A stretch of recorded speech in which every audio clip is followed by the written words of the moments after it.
ဒီဗီဒီယိုကိုပြီးအောင်စီကြည့်လိုက်မယ်ဆိုလို့ရှိရင်မိတ်ဆွေကစီးကျူယောဂနဲ့ပတ်သက်ပြီးတော့စီးကျူယောဂကြောင့်ဒုက္ခမရောက်တော့ဘူးလို့သိကြပေါက်ပြောလို့ရပါတယ်။ဘာဖြစ်လို့လဲဆိုတော့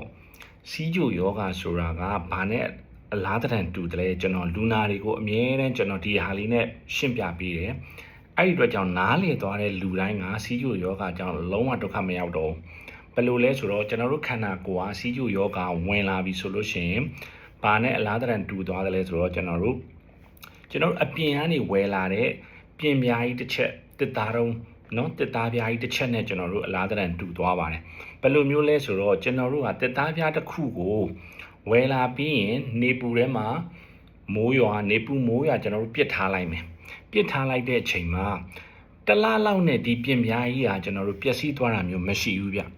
ဒါမှမဟုတ်ရင်ကျွန်တော်တို့တစ်နှစ်လောက်ပြစ်ထားလိုက်မယ်မိုးရွာတယ်နေပူတယ်ဆောင်းတွင်းမှာလည်းနှင်းနေဆိုမယ်တစ်နှစ်လောက်ကျွန်တော်တို့ပြစ်ထားလိုက်ရင်ဟောဒီပြင်များကြီးကပျက်စီးသွားမလားဆိုတော့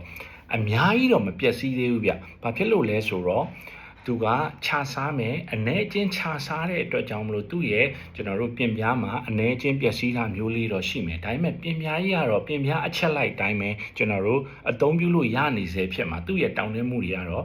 ရှိနေသေးတယ်ဗျဒါပေမဲ့မဟုတ်ရင်ကျွန်တော်တို့ထပ်ပြီးတော့နောက်ထပ်2နှစ်လောက်ကျွန်တော်တို့ထပ်ပြီးပြစ်ထားကြည့်ရင်ဒီပြင်ပြားဘာဖြစ်မလဲပေါ့ပထမတစ်နှစ်မှာလည်းကျွန်တော်တို့ဟာဒီပြင်ပြားကြီးကိုကျွန်တော်တို့တန်ရှင်းလောက်တာမျိုးလည်းမရှိဘူးနောက်ဒုတိယတစ်နှစ်မှာလည်းကျွန်တော်တို့ဒီတိုင်းပဲပြစ်ထားမယ်နေပူမယ်မိုးရွာမယ်နှင်းနေဆိုမယ်ဒီလိုပဲကျွန်တော်တို့ပြစ်ထားအောင်မယ်နောက်ထပ်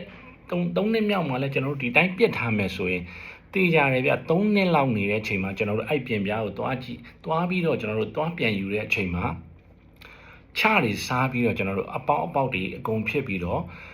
ပွားစာကျဲနေပြီးတော်တော်ပျက်စီးနေတဲ့ပြင်ပြားကြီးတစ်ချက်ကိုပဲကျွန်တော်တို့ပြန်ရပါလိမ့်မယ်ဒါကကျွန်တော်ဘလို့အလားတန်တူလဲဆိုတာကိုပြောပြတာဖြစ်ပါတယ်အဲ့ဒီအတွက်ကြောင့်စီးကျိုသမားတွေကကျွန်တော်တို့စီးကျိုတွေတက်နေဘာဖြစ်မလဲဆိုတော့လက်တလုံးမှာလုံးဝဘာမှမဖြစ်ပါဘူးခင်ဗျစီးကျိုတွေ300ပဲတက်တက်900ပဲတက်တက်လက်တလုံးမှာစီးကျိုသမားဘာမှမခံစားရပါဘူးဒီအတွက်ကြောင့်မလို့လူရဲ့သဘောကမနာမကျင်ရင်လုံးဝမကြောက်တဲ့သဘောမှရှိပါတယ်ဒီအတွက်ကြောင့်မလို့ကျွန်တော်တို့က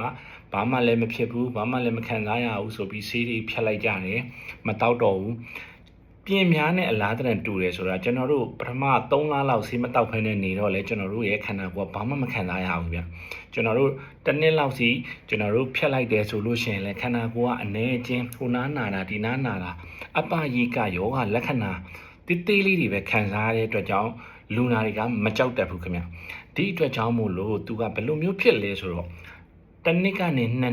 စ်ကနေ3နှစ်ကျွန်တော်တို့စီးချိုကိုတေချာမထိန်သိမ့်မဲနဲ့เนาะကျွန်တော်တို့ပြစ်ထားလိုက်ပြီဆိုတော့မှကျွန်တော်တို့ကုမရနိုင်တော့တဲ့